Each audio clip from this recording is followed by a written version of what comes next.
Hi, my name is Heather Erbe. I am host of Shine Workdays at Shine.fm, and this is Shine.fm's Momcast. And I recently had an opportunity to talk to Amy Grant. She is out on tour right now with Michael W. Smith for their Christmas tour, but she also has a new Christmas CD out, and I had an opportunity to talk to her about that, the tour with Michael W. Smith, and also some things that make her holidays better and also give her an opportunity to be creative. So let's get started with our conversation with Amy Grant.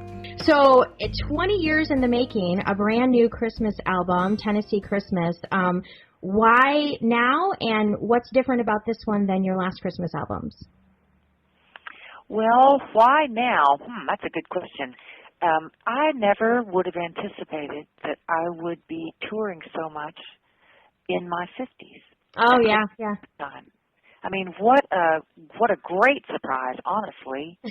And so, I still sing the music that I recorded when I was much younger. My first Christmas record came out, I was 23. Yeah. But, how you feel about things changes with time. Yeah. And so I wanted to take this summer, knowing that we already had a fairly extensive holiday tour booked, and I just thought I need some songs from this vantage point in life, because some things about 50s are so much better. And perspective, yeah. So that was really it. I really wanted to make this record from a creative standpoint, and it's different from my others. It's not all pom-poms and woo, isn't this great? Because, life it's kind of everything all at once, the good and bad. And I just wanted for a listener to be able to find that kind of companionship in this Christmas record. That's good. That's really good. Well, tell me, is it kind of like going home to tour with Michael W. Smith? I mean, I bet it's very comfortable after all these years, but what is it like to tour again with him this fall? And also, what can listeners expect when they go to the show? Well, I love working with Michael, and we have toured together off and on since I was in college. So I think our first tour, no kidding, was in 1981. Wow. Maybe before that. Wow. I know. Is that crazy? That is crazy, yeah. Yeah. So it's just so familiar and wonderful. Michael is just, he's good company. He brings a lightness to every place he walks into. He just has joy in his step. And I love that. And he's fun to be creative with. He's flexible, and we'll go, how about this, how about that? Whether it's just figuring out the order of the songs or what we could do, some spoken segues, because we really want to create an evening that allow whoever shows up to land and be there. All of us want some kind of magical experience. We want to feel that we have spent time together, either with ourselves or with loved ones, and that we were all fully present. Right. And I don't know about you, but I've had experiences where all the right elements were there, but I just hovered above the experience. I never landed. I never welcomed myself into it. And so I never fully participated with myself and with the people that I wanted so desperately to connect with. And so we look at an evening like this saying, okay, what is the musical journey? How can we just help everyone land together and be in this space? And also we have a special guest who is a young, incredible artist named Jordan Smith. Right. And he knocks it out of the park just singing the phone book. So it's a great night. Good. Well, share with our listeners a little bit about what Christmas is like at your house. What are some of your guys' traditions? What are things that you love to look forward to with your family around Christmas time? my favorite thing about Christmas Day is everybody turning off their cellular devices and sitting around and staring at each other. I mean, really, that's it. That we all, I think it's the one time we all actually just settle into the chairs or your favorite spot on the floor, and we just hang out, like for hours. And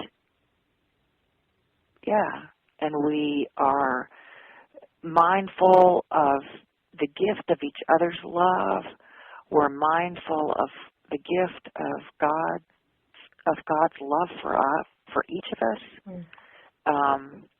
You know, in a household, everybody is at a different place in life.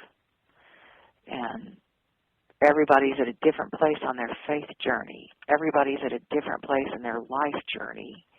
And so my feeling is just to be welcoming and loving.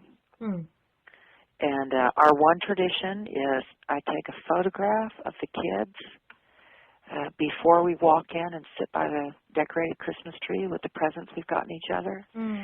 And so we put on a pot of coffee. We are all coffee drinkers, even the dog, except Vince. He always has good breath. So, and I take a picture, and it's, I mean, they range from Karina, who's the youngest, when she still had a pacifier. Oh, wow. Until now, there's one son-in-law and a grandchild. Oh, wow. Wow. Mm-hmm. I know. So Vince and I are not in the picture, which is fine with me. And then we all make breakfast together. Oh. And that Vince used to make breakfast with us, and then 2 Christmases ago he had cut off the tip of his thumb, and we went, "You are out of here." We'll take over from here, right? No, we don't need your help anymore. Yes, no blood in the eggs, please. Yeah, that was. Do you have a plan to do anything with those pictures? I mean, do you? I'm sure you have them somewhere, but like that would actually be a pretty cool display at some point, to put in your house of all those pictures. Like I take a picture of my kids at Halloween, and so even this year, one of my kids, I have a 8th grader, I have a 6th grader, and I have a 5th grader, and my 6th grader didn't want to dress up, but I was still like, no, we need the Halloween picture. I need to have, I need to document this, and so, I think now that you said that, because we do that with things too, it'd be kind of cool to come up with some kind of display or something with that. Have you ever thought about that? I know where they all are. And I have imagined doing something, but I don't know when. To collect them makes it sound like, oh, yeah, they've all been taken. But it's just an ongoing collection. So I haven't really. I did include some of those in the packaging of my new record. Oh, wow, okay. Most people don't buy, hard copies anymore, but some people do. And so get your magnifying glass out. You can look at the pictures in there. Take a few of those. Well, I'm sure that many of our listeners would love to know a non-Christmas or non-holiday, kind of day for you. Like, I know you have kids, and now you said you have a grandchild as well. Like, what does kind of the day in the life of Amy Grant look like? Well, I mean, every day is a little different, and I like that. When I'm not on the road, like this morning, for instance, the alarm goes off at 5:50 in the morning. Oh, wow. I am a snooze button hitter. In fact, I have 2 alarms, so 2 snoozes going. And it drives my husband crazy, but he's on the road right now. So, okay. But yeah, the snooze button is the bane of his existence, and it is it's like a voice beckoning from far away. It's almost time to enter the day. So anyway, I hit the snooze, for a good 15 or 20 minutes. And then I hit the coffee pot. I make a hot breakfast every morning for my daughter, because my mom made a hot breakfast for me every morning. So, yep, some traditions live on. Yep. And then sometimes I drive Karina to school. She's 15, and sometimes she rides with a friend. Mm-hmm. And then I like to do something creative every day. like something, I want to do something creative. I consider cooking creative. Yesterday I had a pair of shoes that I bought them because they were so comfortable, but the color was so flat. They were kind of a gray booty, but there was no depth to the color.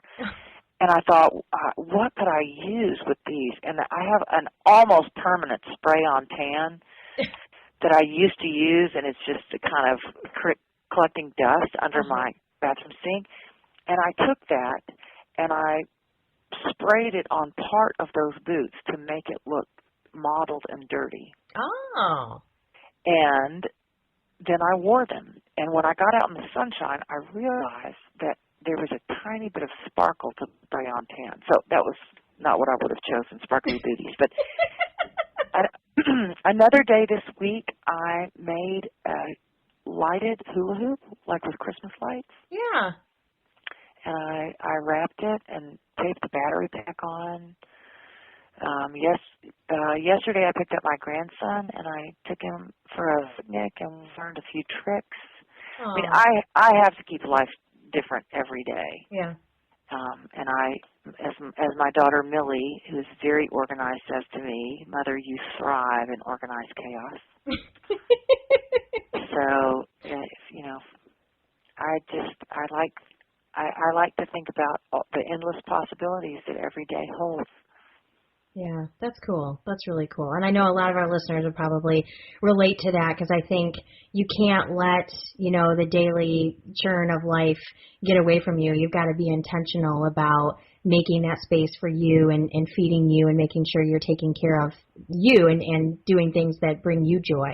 There's a lot of mundaneness in our jobs as moms and wives, but we can choose those. Like you said, I wrapped a hula hoop with Christmas lights. You know what I mean? Like, that was your creative thing for the day, and that fed you for that day to kind of help you to take care of you. I just call that kind of taking care of you. So yeah, and it's interesting. I think I'll be 56.